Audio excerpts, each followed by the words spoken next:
A Virginia jury finds Brendan Banfield guilty of double homicide. But what is his au pair co-defendant really facing when her sentencing starts next week? In Arizona, the desperate search for Today Show host Savannah Guthrie's 84-year-old mother. Why the sheriff is calling her home a crime scene.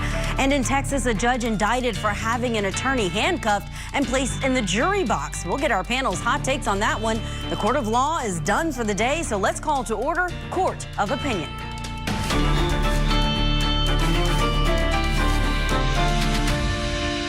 In criminal case number FE 2024-666, count 1, we, the jury on the issue, join in the case of the Commonwealth of Virginia versus Brendan Robert Banfield, defendant, find the defendant guilty of aggravated murder of Joseph Ryan and Christine Banfield as part of the same act or transaction. Welcome to Court of Opinion. I'm Jenaé. Thank you for joining us. Today was a big day in Fairfax County, Virginia. Jurors came back with that guilty verdict on all counts for Brendan Banfield. Now, jurors sided with the prosecution, who said that Banfield was the mastermind in this disturbing plot to lure an unsuspecting man to have violent sex with his wife and then frame that man for her murder. Jurors also sided with the testimony of the family au pair. She testified about the affair she had with Banfield and how she was part of the murder plot. The defense tried convincing the jury that the young nanny had been pressured by the prosecution to tell that story, but it didn't work. Now, Brendan is going to be sentenced on May 8th, and former au pair Juliana Maglhays, she will be sentenced first on February 13th. So next week, she will be inside of a courtroom. Before we break down what she's really facing at sentencing, let's take a look back at what these former lovers turned co-defendants with their conflicting stories said on the stand.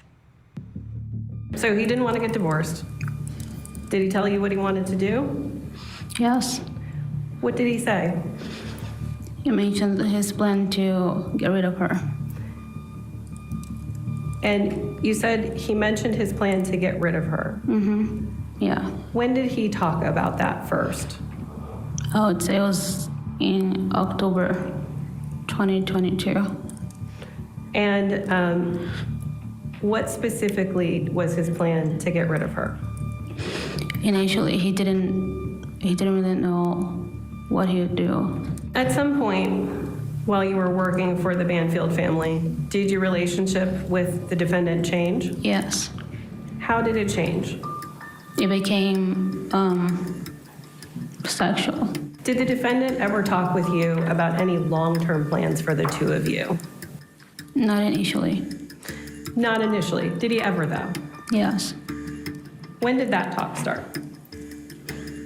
I think it started after he talked about his plan. Okay. And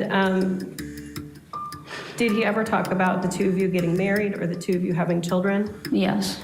When I got to the bedroom, Brendan said, he yelled, "Police officer," and Christine's first reaction, that was the first time I heard she say anything at that point. Then she yelled back at Brendan, saying, "Brendan, he has a knife." And yeah, that's when Brendan first shot Joe. I was just crouching down on myself and covering my ears and covering my eyes. And a few times I looked and I was able to see him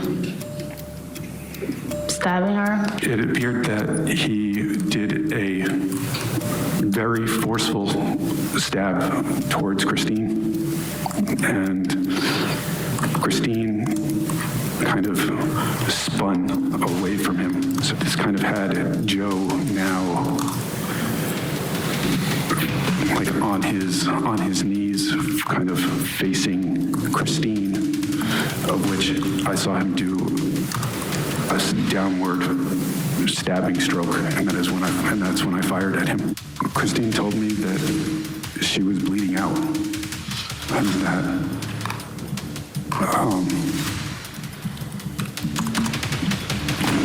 that she was sorry and that she loved me. You've had multiple affairs, correct? Yes. Okay, and one of those affairs was with a woman named Danielle, who you met on a fetish site searching for sugar babies. Is that correct? I would not call it a fetish site. You see Joe Ryan behind your naked wife with something metal in his hand. Is that accurate? Yes. You did not yell for Juliana, who's behind you, to call 911. I didn't know that Juliana was behind me or had climbed the stairs at that point. I had only seen her on the main floor leaving. Okay, but you told us that the foyer is this big echoey chamber that you can hear from anywhere in the house. If she's in the foyer and you're standing at the door, whether or not she's immediately behind you, if you yelled, call 911, she would hear you, wouldn't she? In this echoey foyer. Yes, she would hear that. Okay, and when first responders arrived, you agree you're on video holding her neck with your bare hand, correct? I think so. So where had the towel, the blanket, the sheet gone at that point after you were instructed by 911? I think the towel was right next to me, but It was under your knees, wasn't it? I don't know.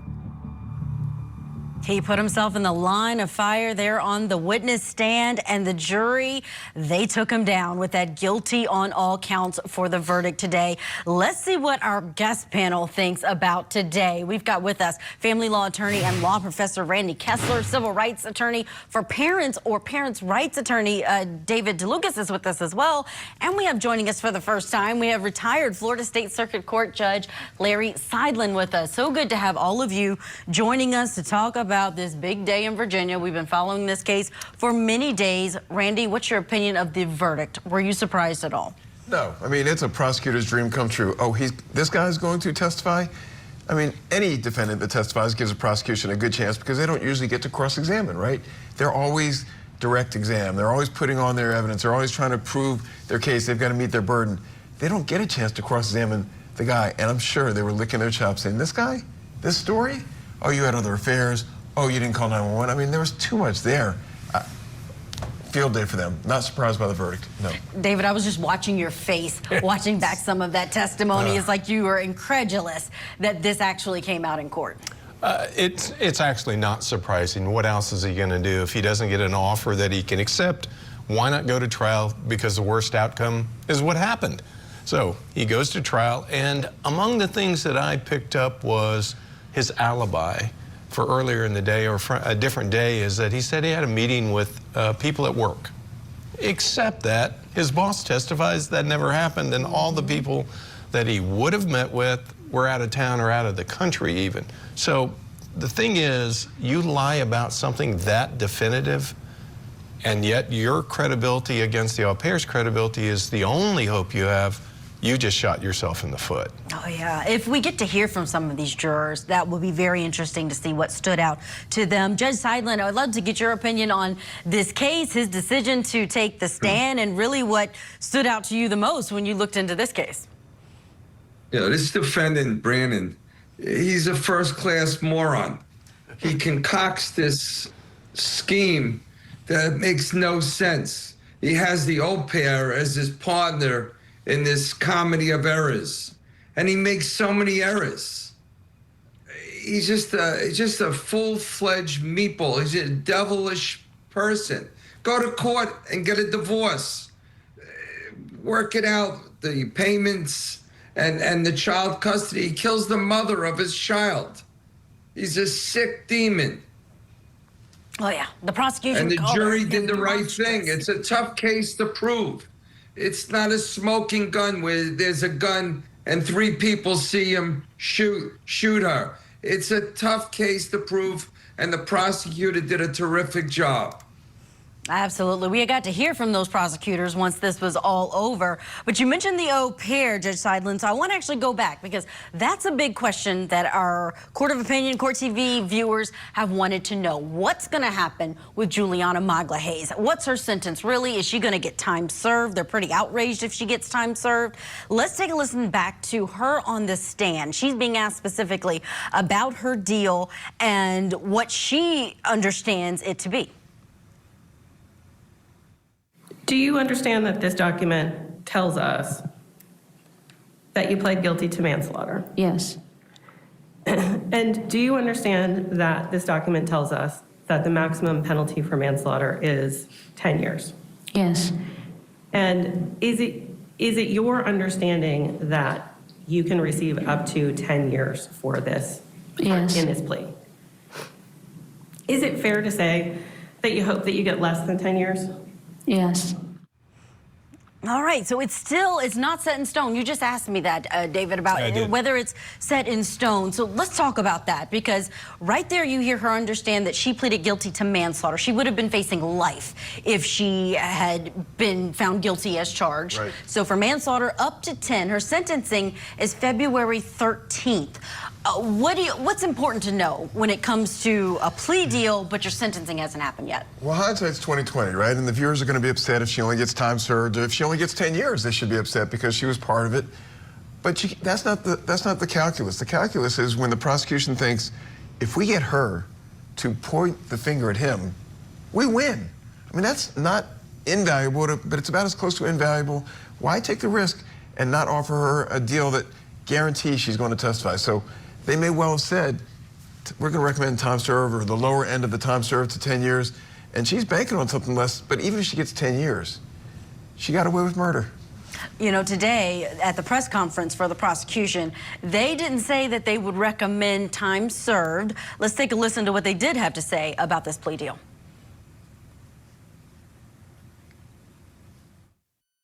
Do you understand that this document tells us? I think it's really, really important that, you know, we don't characterize this as a quote-unquote sweetheart deal. This is the work of being a prosecutor. She still is taking accountability for homicides. When you take a look at what the relative culpability is, I think that where we have landed is appropriate. And quite frankly, Juliana, by testifying, answered a lot of questions, not only for us, but for the jury. Let's not forget how important her testimony may have been to some of those jurors. So her still facing up to 10 years in prison is very, very significant. So, David, prosecution saying that's not a sweetheart deal. Don't call it that. I tell you what, It's an au-pair deal. I want to put the prosecutor on the stand. Let me ask him a series of questions. What did you tell her you were going to recommend to the judge?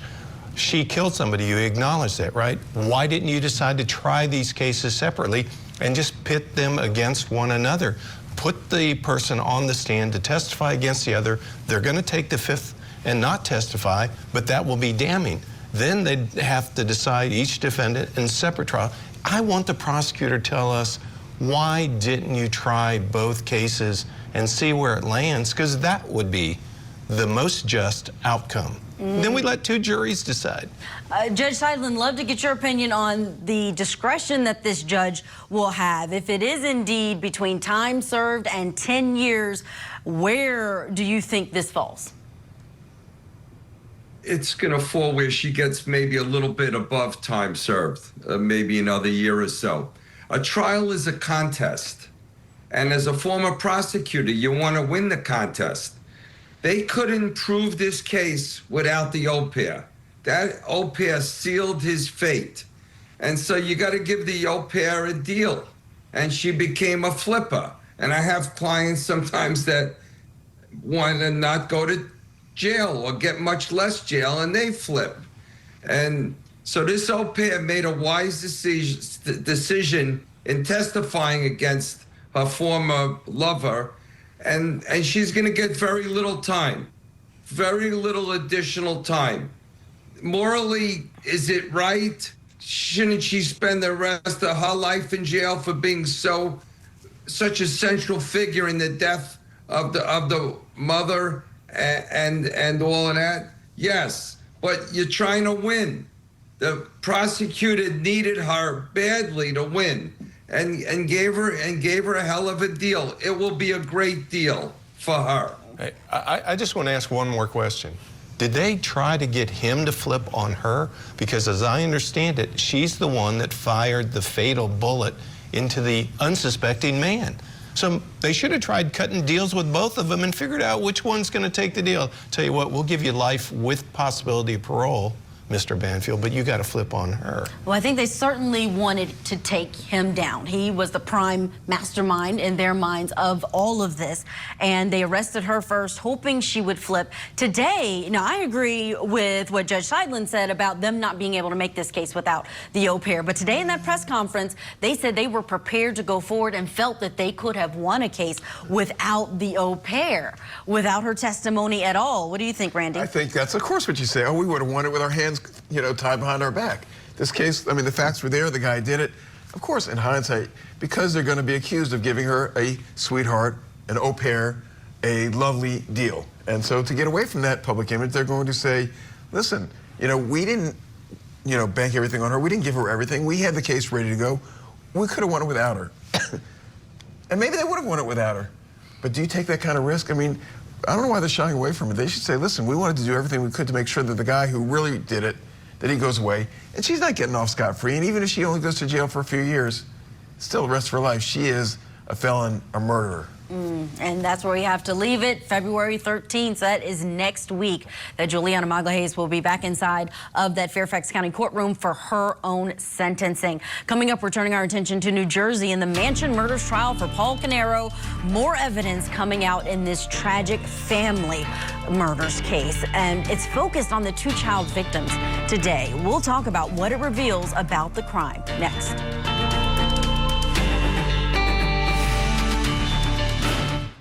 Tonight on Closing Arguments, a widow who wrote a children's book on grief stands accused of poisoning her husband. We have key takeaways from today's big hearing in the case against Corey Richins. Closing Arguments tonight at 8/7 Central, only on Court TV. This week, covering the country's biggest trials before we bring you inside the courtroom. Plus, the most compelling true crime cases in our daily spotlight. opening statements with Julie Grant. Mornings at 8/7 Central on Court TV. Welcome back. We are heading now to New Jersey for the Mansions murders trial for defendant Paul Canero. Prosecutors say Paul killed his brother and sister-in-law and then fatally stabbed his niece and nephew. This all back in 2018. He then, according to the prosecution, lit their house on fire in an attempt to conceal the crime and then lit his own house on fire to create this illusion of an attack against the brothers. Now, the defense says someone else did it. And jurors took in hours of evidence today, especially evidence related to the child victims in this case, the defendant's niece and nephew. That took center stage. So we're taking a closer look, and here's what our team chose as some of the most impactful evidence that this jury saw, starting with the bloody jeans that belonged to Paul that had DNA from his niece and nephew, Sophia and Jesse Canero, on them. Now, a DNA analyst testified that Sophia and Jesse's DNA were found on multiple stains on these jeans. Now, these jeans that belonged to Paul were found in a debris pile in his basement where a cadaver canine alerted to his handler that there were human remains in that area. So really compelling evidence in front of this jury for day 12 of testimony. Let's bring back in our guest panel, get their opinions on it. Randy Kessler, David DeLugas, and Judge Larry Seidlin with us. Let me start with you, David, your opinion of this case and that evidence. Well, we often comment how stupid and evil these people are. Well, you're even more stupid and more evil than the other murderers when you kill the kids and let the jurors see that. You're toast. If a juror is going to be looking for a way to convict simply because of the victims, and it's heart-wrenching to even see their pictures on there. So, an idiot. There's more comment, but it's probably not what we want to put on air. It's so hard when you see those photos. It's tough. Judge Seidlin, your opinion of this evidence and how it goes over with a jury when they start to hear these connections. They got the defendant by the throat. The evidence is overwhelming. What happened to church and synagogue and mosques? Don't these people have any touch with God? I mean, the brothers are fighting over money, and the brother that was killed was saying, you took the money. How about the money?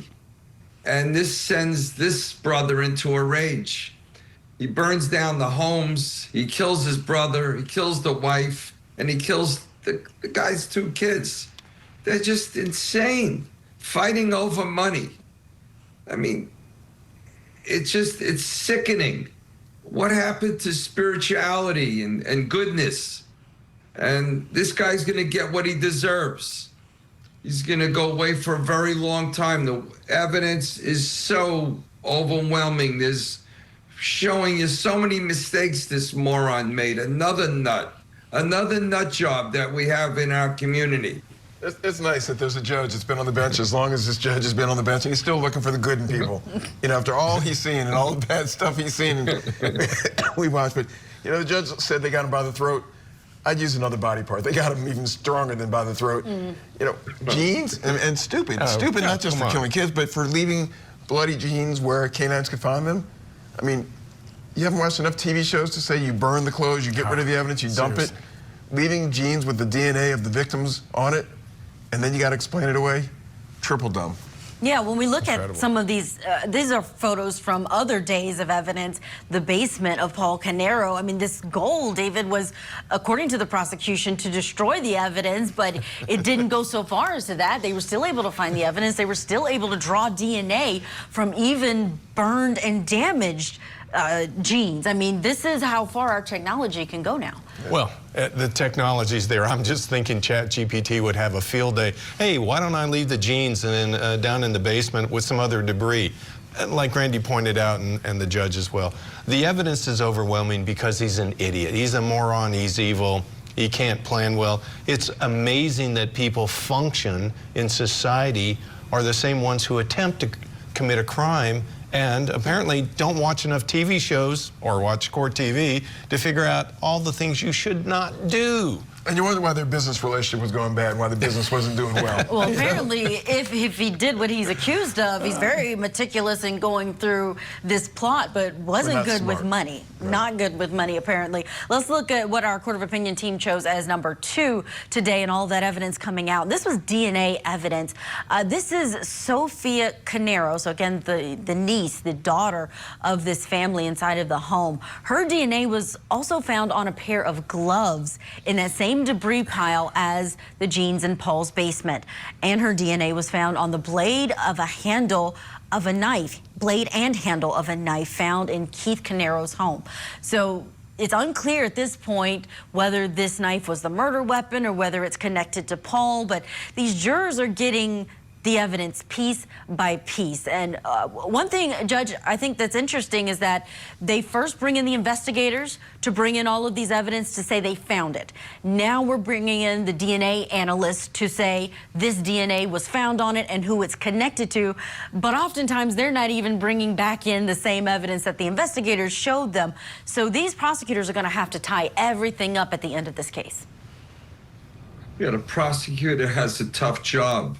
He's painting a picture, a beautiful oil painting of what took place. And they're in no rush. The prosecutor's not in a rush. They're going to show everything that they have. And it'll be overwhelming against this defendant. And his actions are just horrible. And he's going to show motive. You don't need to prove motive, the prosecutor, but they're going to show motive that it was over money.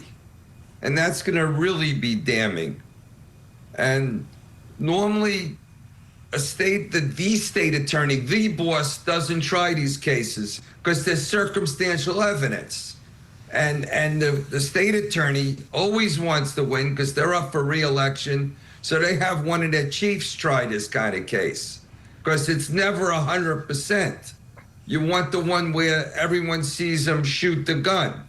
But here, the prosecutor is meticulously indicating all the evidence to the jury. And they're going to go slow. They're not catching a Greyhound bus here. They'll go slow and let the jury see exactly what took place. Oh, yeah, that pace. We're at day number 12, going into day 13 tomorrow. Where does the defense go, Randy, in this case? Do you think that they are going to put on a case, or are they going to let the closing arguments handle this one?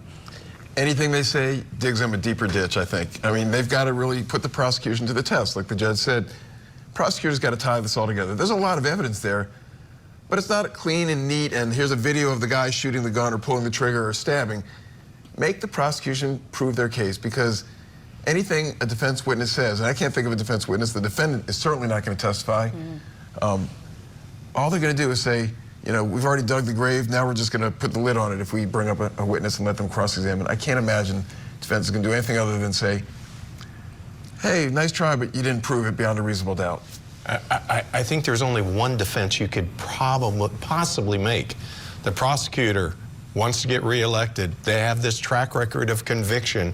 They have to win this case. So they got all the experts, all the police officers together, and they manufactured all this evidence in order to convict them because it's so overwhelming. It's beyond the pale to consider that anybody could be this stupid to do this crime and leave all this evidence behind. So it must be a plot by the prosecutors and the law enforcement officers. I don't know, maybe that's the only out. We will see where it goes and where those closing arguments go. We're not there yet, though. They are coming back for more testimony on the state side tomorrow morning, 8:30 a.m. there in New Jersey. When we come back, we are going beyond the gavel, breaking down the biggest true crime cases, and this is one that has been grabbing so many headlines. Today, host Savannah Guthrie, her mother, is still missing. That investigation now being treated as a possible crime. Why the investigators say they don't believe she left on her own. As I said yesterday, we saw some things at the home that were concerning to us. We believe now, after we process that crime scene, that we do in fact have a crime scene, that we do in fact have a crime, and we're asking the community's help.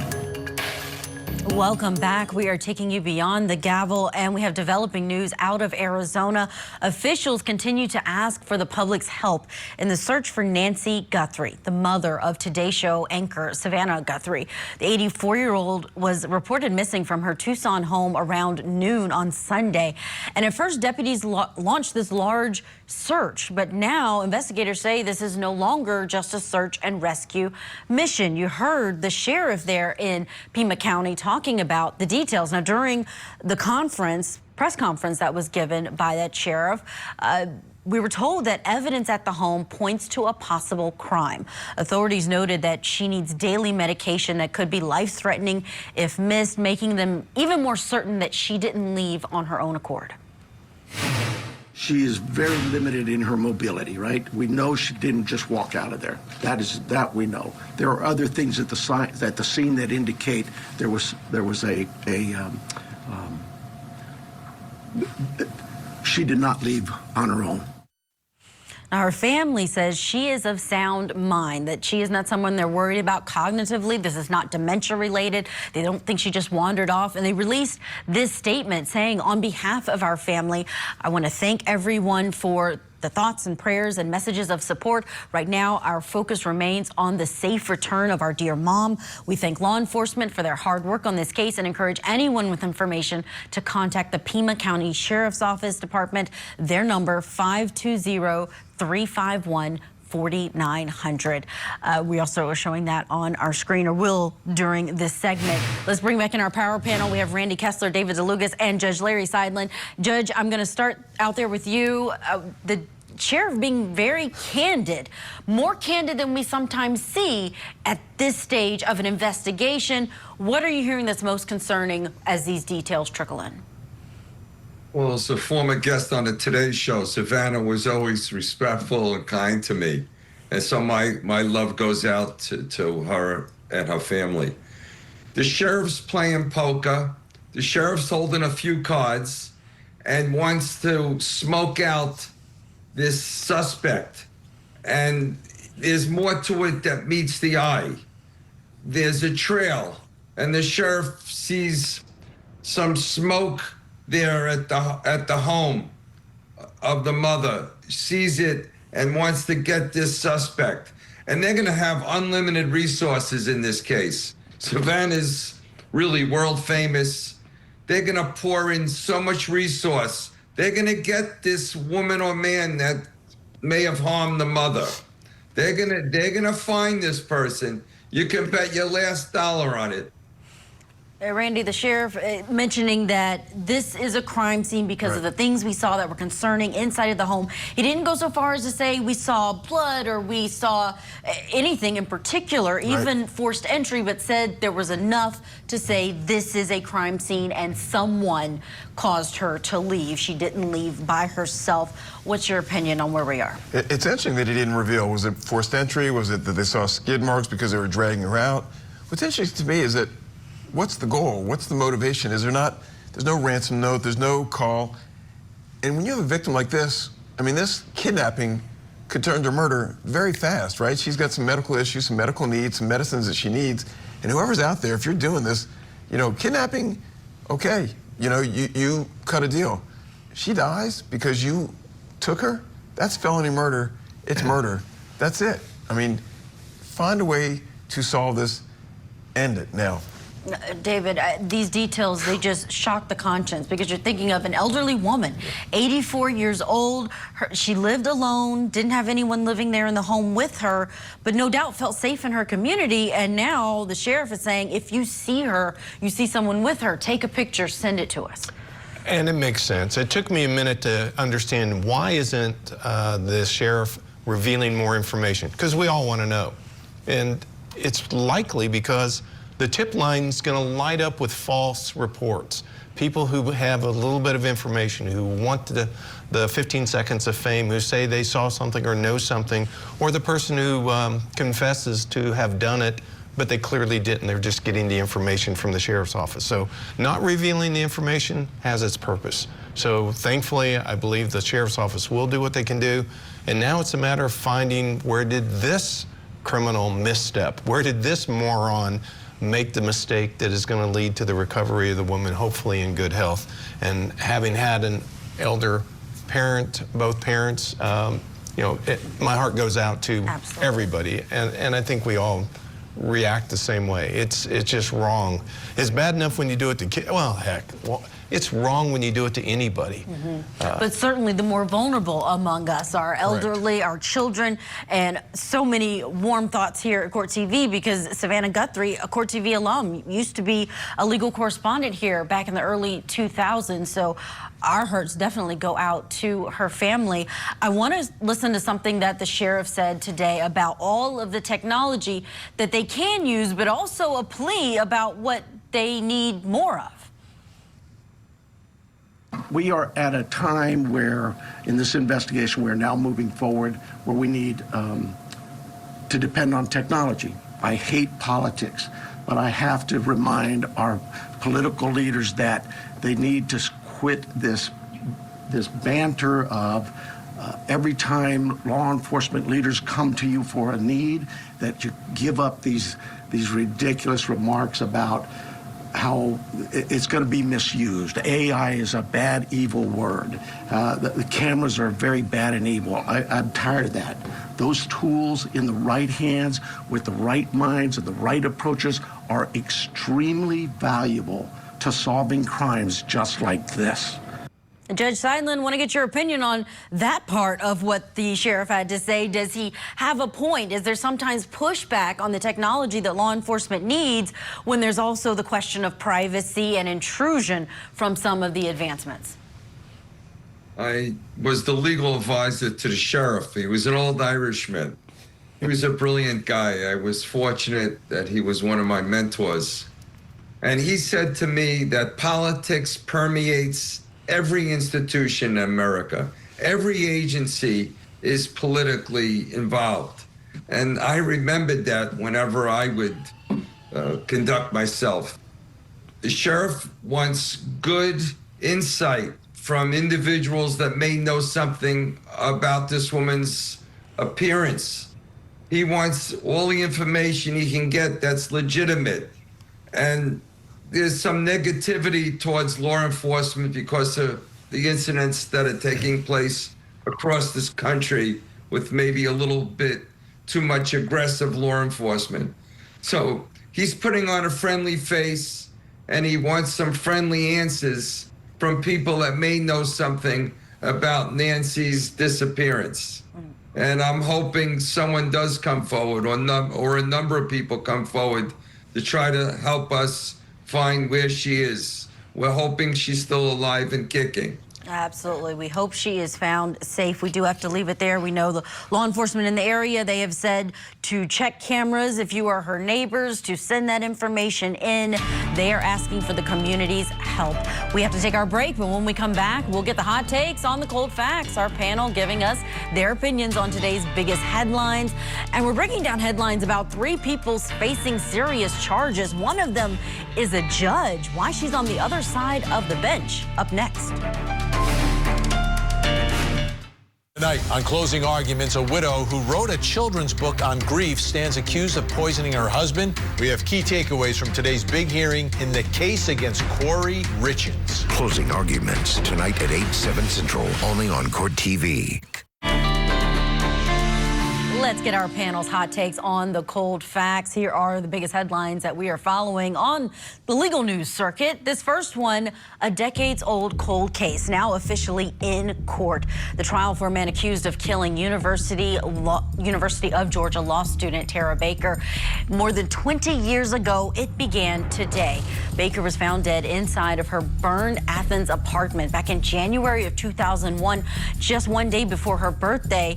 Edric Faust, he was arrested in 2023 after investigators revisited the case. Now, that renewed push came under the Coleman-Baker Act, a law partially named for Baker that encourages law enforcement to take another look at cold cases.